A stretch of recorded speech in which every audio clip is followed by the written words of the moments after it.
Hi everyone, it's Kimberly from Journal Breeze. Thanks so much for coming by today and joining me for a little while. I am going to set my timer for 30 minutes. I have no idea if we'll be able to get through what I have planned in 30 minutes, but we can always stop then. I am going to make a journal with you from the very beginning, starting with gathering and sorting, through to the end, decorating it and the whole thing. I don't know what this journal is going to look like. I want it to be really unusual for any kind of journal I've made before. I want it to be very authentic looking, and the years that I'm covering are 1930s, 1940s, and 1950s in the U.S. So I'm sticking to, not French. Not French, not German, not Spanish, just American ephemera. And I have oodles and oodles of vintage ephemera, receipts, magazines, you name it. I just have a lot, and I have been gathering now for quite a while, and it's just gotten to be this giant pile. This is nothing. The pile is huge. If you're on my Instagram, you've seen the pictures I shared. So I'm excited about this journal, and I'm hoping that as I go through and I get a little more selective, that I will be able to sort of figure out what I want this journal to look like. But the thoughts that I have so far are that I want it to be from a woman, that a woman made it, and that it's a little bit of a scrapbook and a daily, not planner, because they didn't have planners back then, but they had calendar books.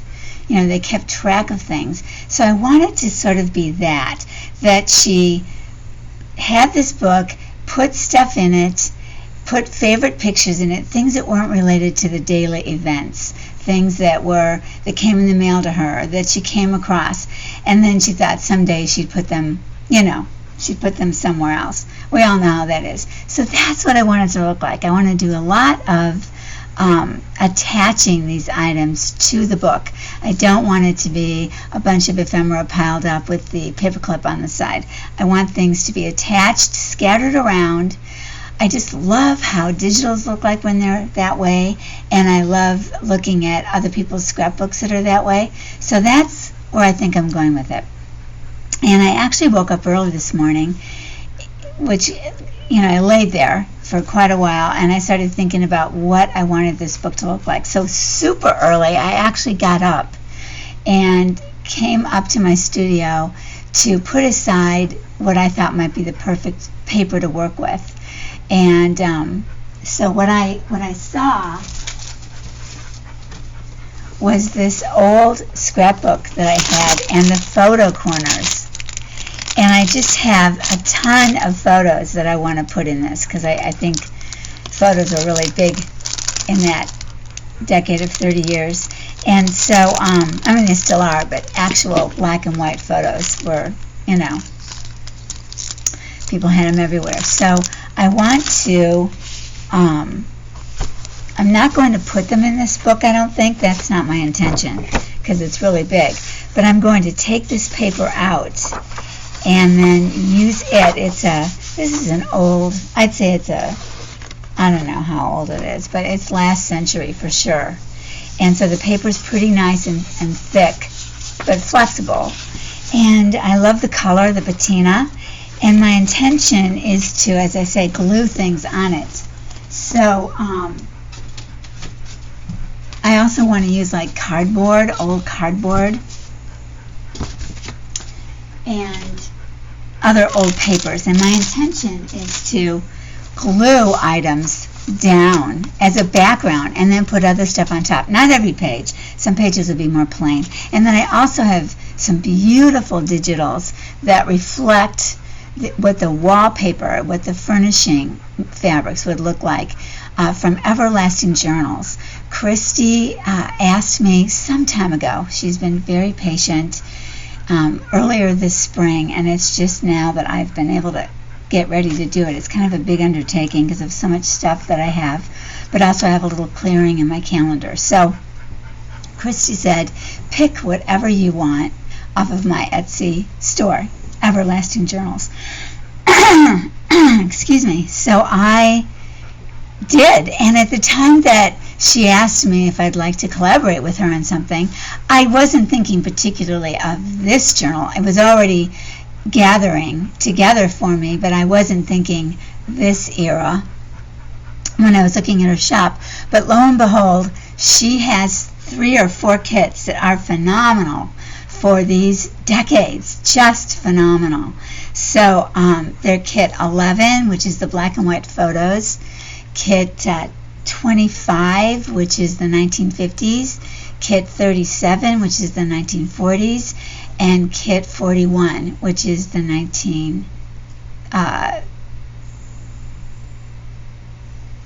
I'm sure I wrote it down. Anyway, that's what the kit numbers are. What era did I miss? 1940s, I think is 37, and then the kit numbered 41 must be the 30s. Yeah. And then the 25 is the 50s. Yeah, a lot of numbers there. So if you feel inclined to pull out your, probably family stuff and whatnot, maybe some of your own things, I don't know how old you all are, then those digitals I really recommend, and I will get to them and show them to you as well.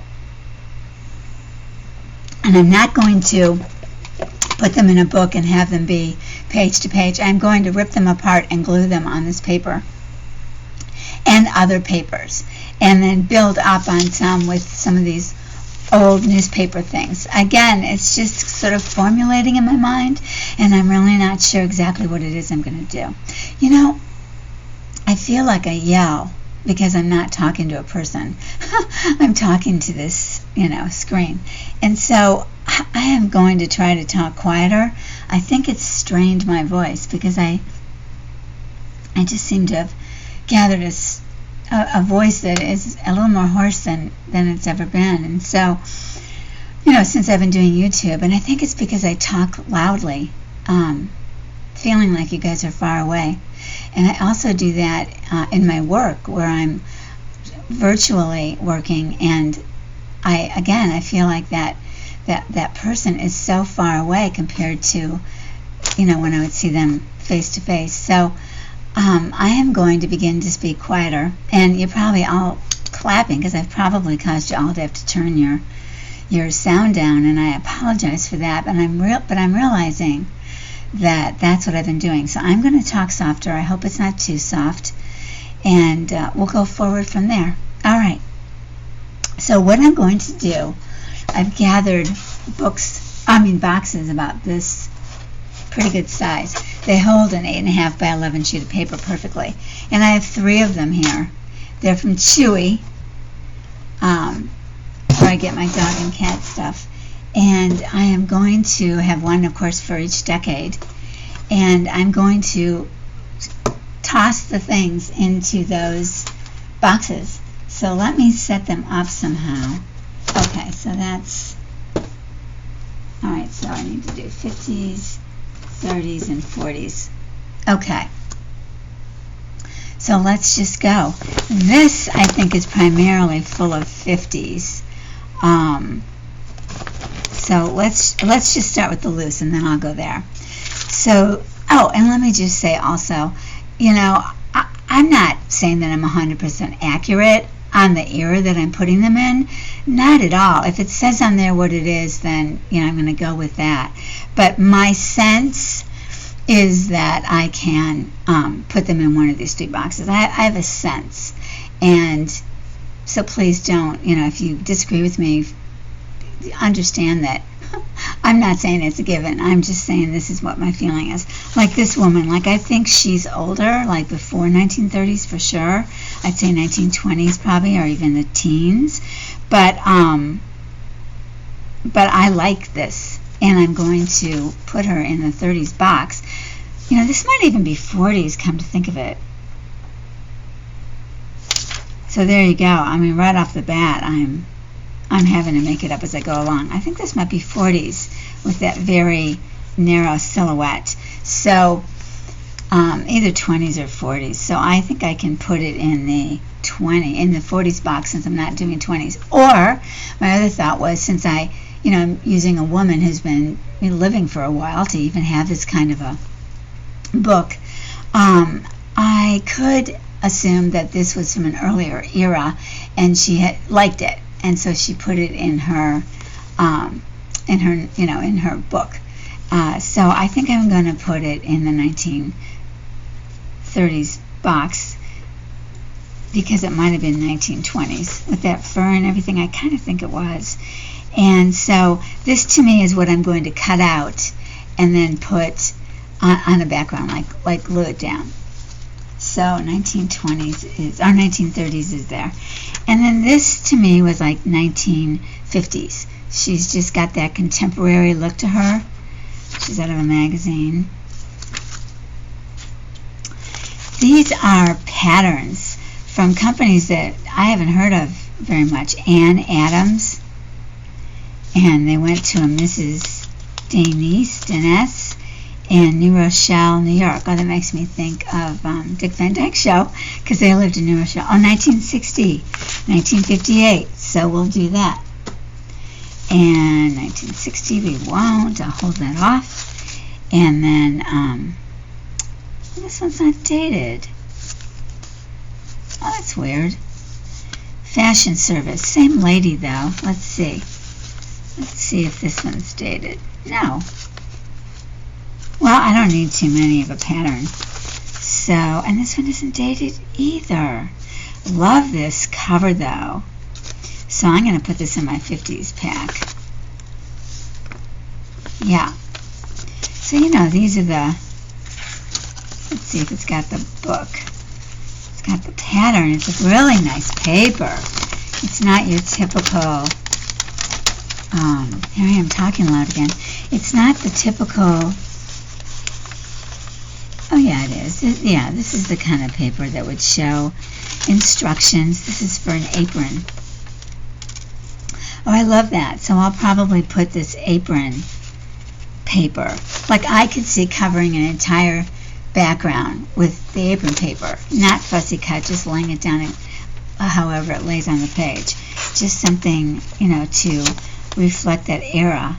I would say that those are 40s and 50s aprons. Those definitely have that look. I have some actually that I'm willing to sell. I just don't want somebody to buy them that's going to cut them up, because they're incredible examples of 40s, 50s aprons. They're just beautiful. Gorgeous fabrics. Okay, here's a newspaper article. Oh, see, I love this. Okay, so this is dated 1955. All right. So see how she has this in her magazine, in her envelope? I love this. Okay, let's see what it's about. All right, so this is a waistband. Can you tell by the shape?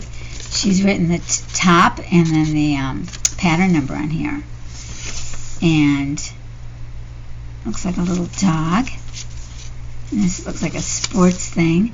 November 4th, 1955. Okay, so that's it. So she made her pattern. And then this is probably a pattern too. Oh, I'm not even going to open it. That's just super well folded. Okay. Alright, so given, oh my gosh, you know what? This whole thing is tissue paper pattern.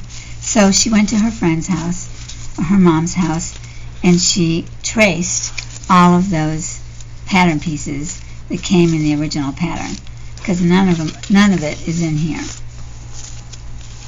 So that's the 1950s, we now know. So I'm going to put it in my 50s box. And I'm just curious. Well, these probably are the same thing. Yeah, it's another apron that's got the whole bodice and everything. Alright, well, I don't want to have too many aprons like that. It's just too much. So I'm going to put my duplicates. Alright, now this, I've shown these before because I'm so blown away by these beautiful, the stationery that the military, he was in the Air Force, I think, Airborne Army, U.S. Airborne Army, I have a box. I have hundreds and hundreds of his letters that he wrote primarily to his wife. And then this bag is full of things from her box. So I've got her answers to him as well, and I've got less than 100 of her answers. But they had a baby, so a lot of these are baby cards, and congratulations on your wedding and different things. I think she got pregnant out of wedlock. And what I'm going to do is take his letters. They're all from the 50s, but I'm going to use them. I'm going to use them regardless of the era because it won't matter. Nobody will know. But I won't use the ones that have the parachute. I'll save those for the 50s. But incredible stationery. I don't know if you can tell. Just textured and smooth and just a really high-class paper. And I'm going to glue them down, like collage them, rip off parts, and glue them on some of the background so that there's pages that are just all letters. I think that'll be so, so cool. And I won't show them off that way. Like it's not going to be left blank. There's going to be a lot of stuff put on it. But I am going to save the ones that have, there's various types of designs that they have on the stationery. And there's others that's blank. So I am going to put this in the 50s box because it is dated. Oh, this is an envelope that I made. This is not legit, but I love this green version of this stamp. And so, 40s obviously. This is a magazine. It's Town and Country. And I don't know if it's looking back to these women. See, they set a standard, so it sounds pretty much present tense. So I'm thinking, I don't know, I mean, they could be earlier, I guess, but I was thinking 1920s, 1930s. And these are their, where they live.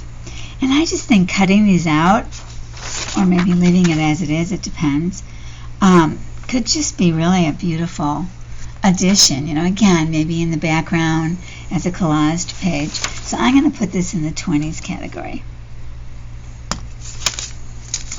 These are little note papers I made. Okay, so this is a travel service. I'm just going to put that in 40s. An envelope. This is dated 1939, so that goes in the 30s. Oops. So that's pretty airmail. Yeah, I like everything about this. So I'll use this as is, and perhaps it'll be a pocket. It's to St. Louis, Missouri, but it's clearly from, I don't know what country that is, but it looks like maybe the UK or one of the other Eastern European countries. This is a copy of an envelope. I think it was, I think my original was also a digital, but I don't think it's a digital. I think it came from a book where you were allowed to copy and use. And then I glued it onto a piece of scrapbook paper. So that, let's see, does that have dates on it? That has the airplane like that, so I'm going to assume this is 1940s. This is a woman in a suit from a magazine, and I'm just going to guess, you know, women wore a lot of hats in the 40s and not so much in the 50s.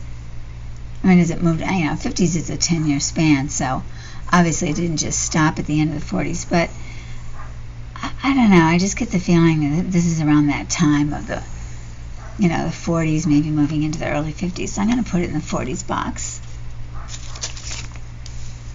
Another pattern, more aprons, advance.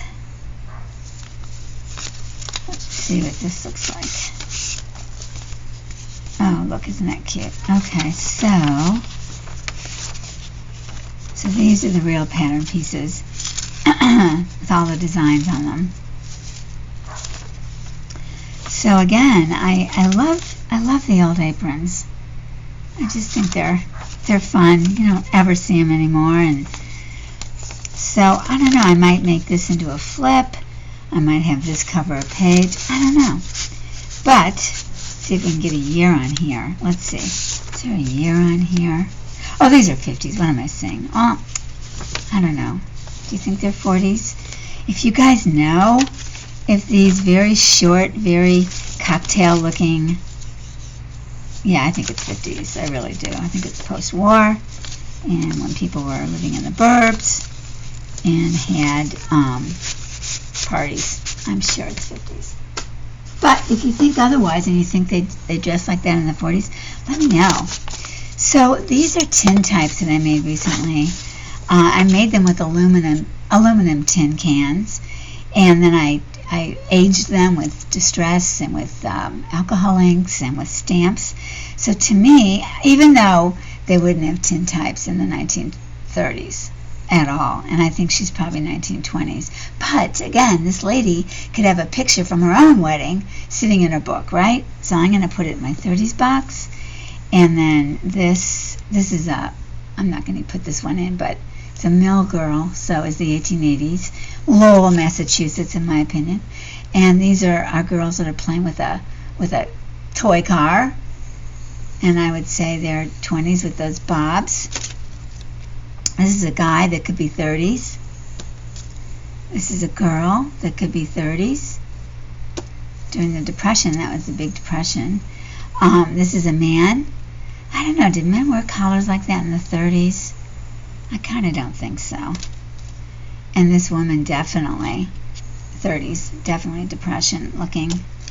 And this girl is going to go into a special frame. So I don't have any 40s.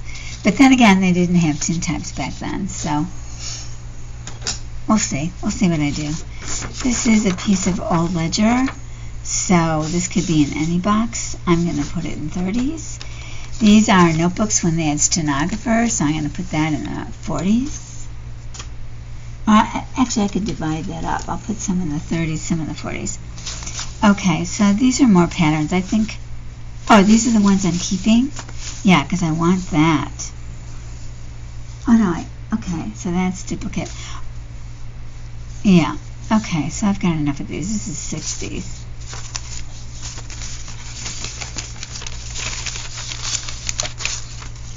Okay, I bought these all in a big group, a whole bunch of apron patterns. I actually didn't really look at to see what they were made of. I was just excited to get the patterns. All right, so definitely want to use a lot of patterns, though. I have so many. So this girl to me is definitely 30s. And this bag, I put a bunch of stamps. I have purchased stamps and been given stamps that commemorate things. I like commemorative stamps. So I won't go through all this with you guys, but these are all commemorating something. Centennial of Engineering. Actually, Pamela of San Francisco sent me blue stamps one time, and they're just fantastic stamps. And then this is dated 1939, and it's the original. I think I got that from Marguerite. She sent me a bunch of topper pieces off of cardboard, so I'm pretty sure that came from her. These are not all dated, but some are. This is dated 1959. Pray for Peace, Love It, and the Statue of Liberty. So that's in my 50s box. Airmail, that's in my 40s box. More from the war, World War II.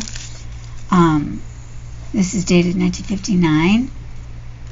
I love that again, so I'll put that in 50s. Now this is a copy of that same thing, 1945. This is the real deal of the same one, so I'm not sure which one I'll use. And then these are the victory stamps, which I love. And these have women in our armed services and just a whole bunch of things related to war. And I have homemaker stamps and the Association of Homemakers, and just, really telling the history of the times of women coming into their own. And this is from the Chicago World's Fair, so I definitely want to include that. That was in the 1930s. I have a ton of Chicago World's Fair stuff, but mostly it's tapestries and needlework and spoons and different things. But if I can find some of the other stuff, I will put it in here, some of the smaller things. I thought, I have a needle book from the Chicago World's Fair. But I'm thinking I'm going to sell all that eventually, so I probably don't want to break it up. So here's one. This is Armed Forces Reserve.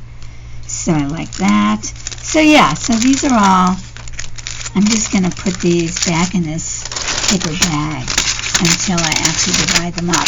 But I just want to put stamps, on the pages. Just have them be on the pages because I love that. This is a copy that I made a long time ago.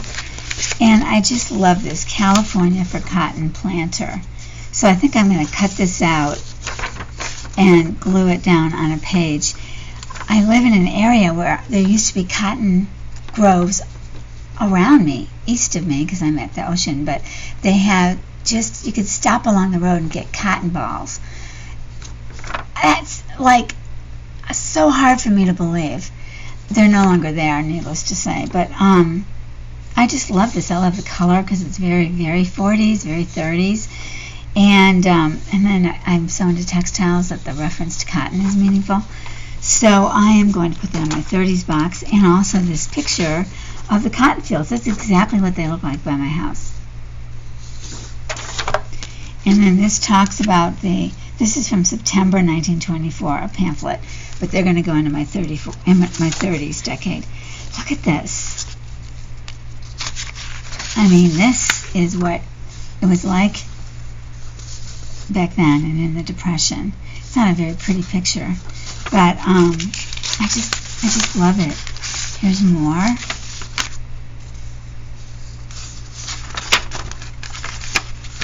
More.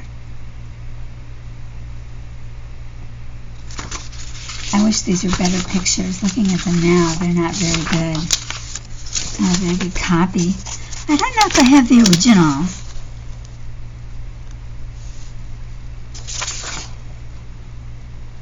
I don't know, that looks like, I don't know. But that Spanish style is popular around here. I wish I knew if I had the original. I would like better copies and put some of those pictures in. Here I made a note. Ephemera is a Greek word. Epi means one and hemera means day. So items not meant to be saved, cheap menus, dance cards, shopping bags, subway tokens, scrapbooks, stickers, Victorians used. 1920s is when book jackets came in, and 1939 is the first ballpoint pen. Oh my gosh. Okay, so I'm going to use those two I picked out, and I'm going to put the rest back into this paper here. And put this over here. All right, so let's see what we've got here. What's the time like? Oh my God, hardly any time, and I've absolutely not dipped in. These are cigar bands from other countries. I bought them from somebody in Germany. So I'm going to put them in the 30s. And then this is the story of the woman who was married to the man from the army. Like here, for example, to my angel of a wife on her birthday. Okay, I married an angel, and he writes in, "Did I, darling?" He was always unsure, it seemed to me, of her love because she got pregnant, and that's why they got married, and he was in the military. So he's never really convinced, and he seems to have a low sense of worth because he just speaks to it so much. I love this. I mean, I think this would be really cute to have in this book. Really cute. They both lived in California, so I've sort of put off using these because I don't want anybody to, see this stuff and feel uncomfortable about it. A little card. Funny, the card opened. Oh, it's been ripped. Ribbon cutting officially opens the Jewett Center And this apparently is something that, this is 1991, that was going on in their family in Salt Lake City.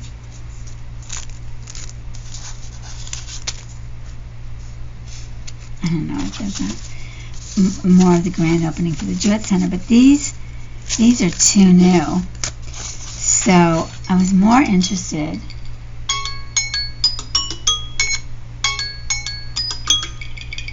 Okay, I'm going to go a little longer here. I was more interested in the cards. Valentine. Look at this pop-up of military. Oh my gosh. Wow. Wow, wow, wow, wow. It just gives me chills. Oh, it's just the thought of war.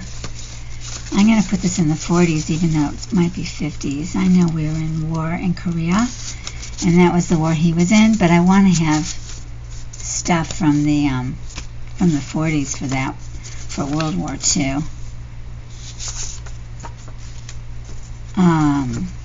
These have got velour on them, which was popular. Christmas card.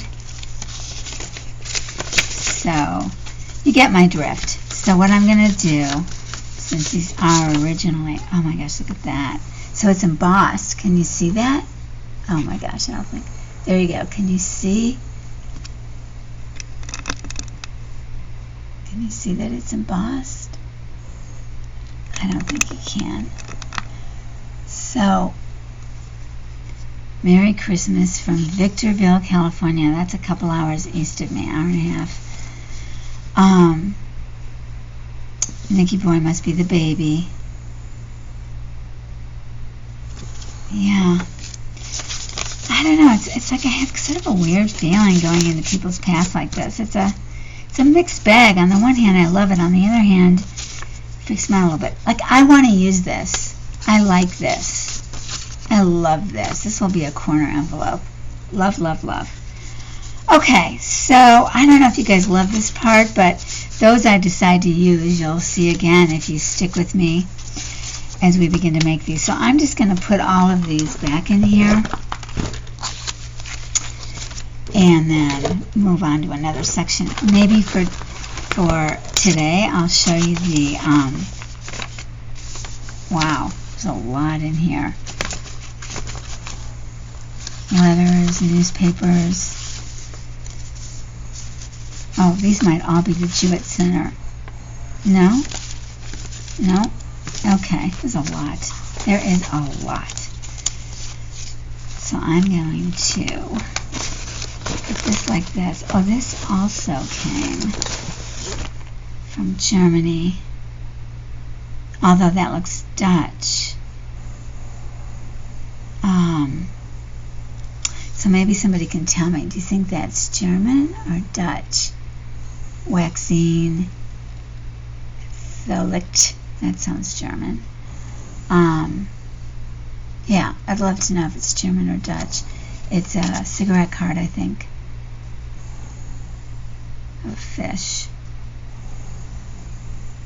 Number 215. Yeah, so if any of you know what this is about, that would be fun. All right, let me put this down. Let me, I was going to show you the,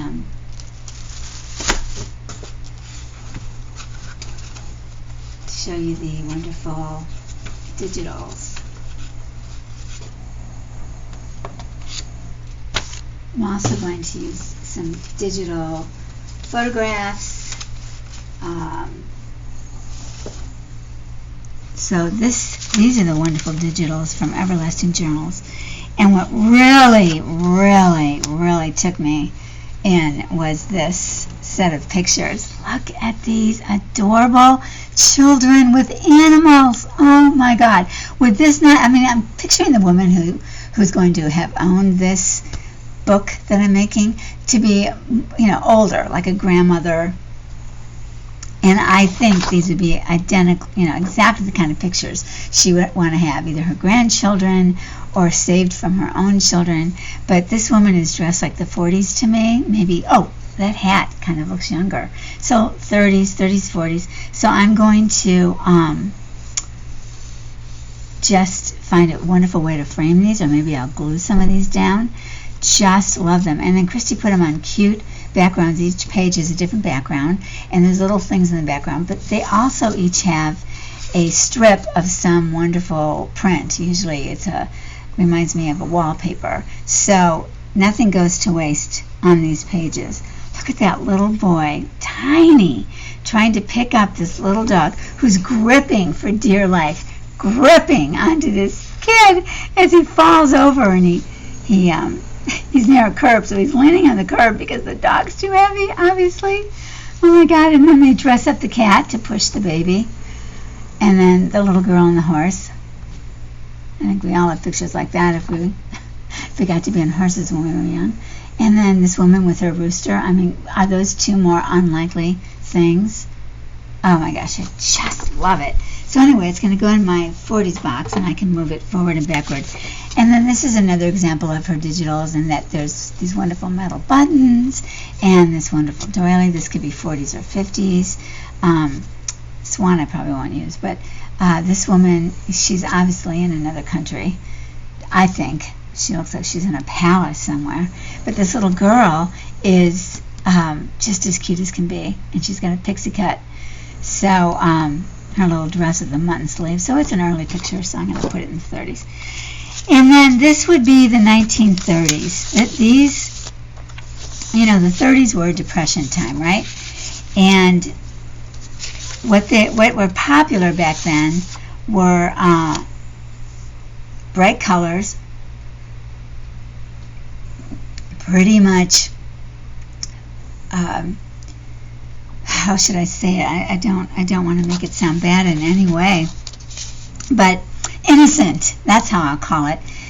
And I'm basing this mostly on my knowledge of fabrics, textiles, furnishings for the home, and wallpaper. So what they really wanted to do was lift people's spirits with these home goods, right? So they used these bright, wonderful colors, and these what I would consider to be cutesy florals. Florals were hugely popular in those categories. These vases are left over from earlier times, so I probably would put this in the 20s, but people would put wallpaper up and then they would leave it. Obviously, they're not going to be getting rid of it, but you can see the difference between these two, right? And another simple print. The prints were very simple, very uncomplicated. And they had border prints back then. The border prints started in the 19th century, in the 1800s. And this is a little bit more, this is not as simplified of a print because it's got the background. It's not just the flowers like on this one. Well, this has a repetitive, neat background, but this is actually would require a lot more dyes, a lot more skilled, forming what the dyes look like, molding them in a mold at that point. They had rollers. So this would cost a lot more, for example, than this. This would be a very cheaper version of a wallpaper to make, as would this. And then this would cost a whole lot more because it would take a lot more skill. And every time you used an extra color, that also upped the price. This is getting closer to the 1940s. You can tell there's like the lines in the background so that it looks like it's wood. And then this wonderful, much more realistic looking bouquet. Not realistic looking, but more realistic looking than this. So this is moving into the latter part of the 30s. And then this geometric design, and this color is so 20s. So this would be at the beginning. So what I hope to do is actually rip up the ones I want to use and put them in an order in her book. I want to have the earlier 30s showing first, and I want to go through the whole book on the pages I use these, which is not going to be everything. And they could also be pockets, and you know what I'm saying. But where I choose to really, use them as a design feature for what they are, a wall covering, I'm going to put them in order. Tall order on me, I might say. So those are the 30s. And again, that was kit. Oh, where is that piece of paper? I'll put it in the description box so I don't give you wrong information. But all of this came, I think, from the one kit, except this one came from the 40s kit. This is the 40s kit. So now in the 40s, things became big, huge, large-scale textiles were really, really popular. And again, florals, kind of a nostalgia time. It was just very opposite from 30s. Of course, these were the war years. This is in the what I consider to be the 30s kit, but it's really more of the 40s coloring. Sort of, nondescript. They're not. These have lots of shading, and then this in the war years, they had to do things that took less time and less paint and less skill to make. So 40s. I like this grunge background feel on this. This is also 40s in my opinion. It's got the stripe in the background. It's hard to see, but there's a very light, the stripe actually emulates mattress ticking, and so I naturally see it as blue, but I don't think it is blue. I think it's, I don't know, gray or something. And then this is another large scale with a much more deeply colored background. I think it's the same one, but it's got the grunge background. And so in this kit, Christy has put in 4 grunge and 4 not grunge, which I think is great. And this is another in that kit. And then there's another that I want to print out that's a medium flower like this, but they're all over, and it's a lot more of them. So I have that yet to print out. So these are my 40s at the moment. And then these are the 50s. Now 50s love their yellows and their golds and their greens. This is greens, shades of green in there, and the beige background. The 50s love geometrics, and they did not have backgrounds that were decorated. They kept things like this is, pretty decorative for the 50s. But it definitely is a 50s in my mind. And they liked making things repetitive. Again, geometric, and just repeat the same thing over and over and over and over. This is a kind of floral. They didn't do large scale florals. They might do large scale geometrics, but they're, they stayed on their walls with a smaller print, opposite of 40s. And this is another excellent example of the 50s. And so is this. And I want to print out a couple more of this too. But this kit just sings 50s, and there's a few, there's Victorian ones in here too. So I've just picked out the era that I want to work with, but there's some beautiful Victorian ones in the 30s kit and the 50s kit. More elaborate, more cartouches, things of that nature. So take a look, because I don't want you to think it's just only when you buy it getting these eras. You'd get more than this. So let's see what our time is. Okay, well, I'm going to call it a day for today, but mind you, we have quite a few more to go through. So I think I'm going to turn this off and then pick it back up again, and it'll be part 2. And I'll just post them separately so that you can determine how much time you want to spend. Thank you so much for joining me so far. I hope that you'll want to continue to see this journal come into being.